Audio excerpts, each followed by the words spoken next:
54 ka mga persons deprived of liberty ang gisurpresa nga ma-release karong adlaw sa BGMP Talisay City. Alang kanila, mao kini ang sinugdanan sa ilang New Year, New Life. Ini ang report ni Family Dumabo. Naghinilakay nga naggakos kining mag-amahan. Unya nunot sa ilang panagkita, naghalok gyud sa isig kaaping tungod sa kamingaw. Kapinduha ka tuig nga napriso kining 28 anyos nga si Undo tungod sa kaso sa ilegal nga drugas. Matod sa amahan, nakurat siya sa dihang nasayran nga nadakpan ng kamagwang anak lalaki niadtong 2020 atol sa pagsugod sa pandemic. Iyang giduga nga bisan pa man sa salaod sa anak ug tungod sa kawadon. Baklayo niya ang dulaan sa 3 ka kilometro gikan sa Talisay City BGMP Mag-Hawaii Facility padung ug gikan sa highway. Mabisita lang ang iyang anak. Sa dihang usa siya sa gipahibaw sa nagdumala sa pasilidad nga mas mapasayo ang paggawa sa iyang anak, nakahila kini sa kalipay. Bisag wa ko sakyanan akong giantos. Tungod sa akong pag-abahan, pinaga wala ko anak. Karon nalipay ko nga nakabalita ko nga laya na yung taon ako anak. Sumaton kay ko nga ang gaya kong papa. Bisag tuod nga badlungon kay ko. Sakripisyo gyud pusan ako diri. Oh. Tuod asang pero nagpasalamat ko nga napriso ko kay dili na ko nabaton ng tanan unsa dinhi kanang kalisod nya kamingos pamilya nga wala to matagda sa una ba. Ang halos tanang kabanay nga nagpaabot sa gawa sa pasilidad parehong nakahilak sa kalipay nga gibati.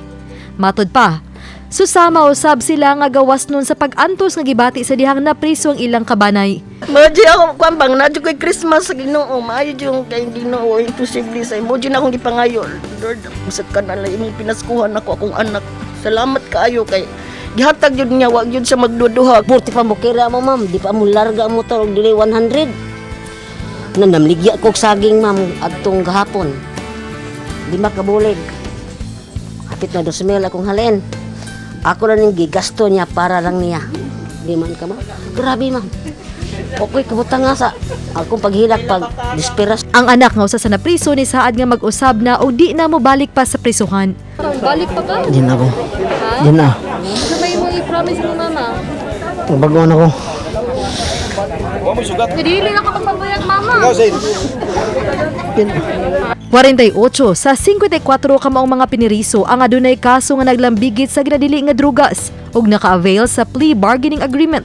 Nakabenepisyo pa gyud sila sa good conduct time allowance.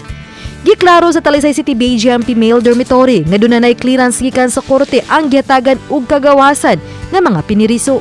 Ang pinakauna dari sa Talisay City Male Dormitory nga naadunay 54 ka mga persons deprived of liberty nga magdungan og release. While nag-serve sila sa ilahang sentence dari sa atong facility, mas ni gamay pa jud kay mas ni mubo pa jud kay tungod sa ato ang GCTA nga gihatag. So New Year man karon ma'am is New Year, New Life. Gawas silang mga personal nga butang, bitbit sa mga PDL sa ilang paggawas, ang 15 ka kilo nga bugas sa gubang goods nga mahimong sawan sa ilang pamilya sa pagsugat sa bag-ong tuig. Gikan kini sa Talisay City BGMP.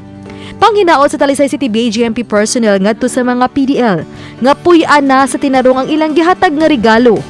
Ang bag-ong kinabuhi ning pagsugat sa bag-ong tuig. Uban ni Philip Patricio Grod Prado. Ako si Family Dumabo. Balitang Bisdak.